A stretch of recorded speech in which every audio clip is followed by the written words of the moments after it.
गरज चमक के साथ बादलों के बरसने का है मूड। कहां कहां होगी बरसात और चलेंगी मस्त हवाएं। महकमा मौसमियात ने क्या पेशगोई की है, आइए जानते हैं।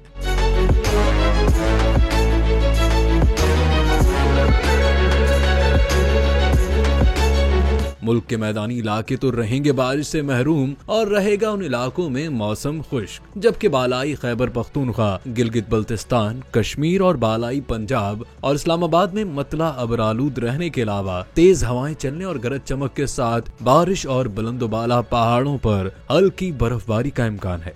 उधर पेशावर, खैबर, महमद सवाबी, हरिपुर, नौशहरा, मर्दान, कोहाट, करम, हंगू और करक में झक्कड़ चलने और गरज चमक के साथ चंद मकामात पर बारिश की तवक्को है। इस दौरान चंद मकामात पर ज़ालाबारी भी हो सकती है। दूसरी जानिब बलूचिस्तान के बेशतर अजला में मौसम खुश्क रहने का इम्कान है, जबकि शुमाली अजला में मतला जुज़वी अबरालूद रहेगा। सिंध के बेशतर अजला में भी मौसम गर्म और खुश्क रहने की पेशगोई की गई है।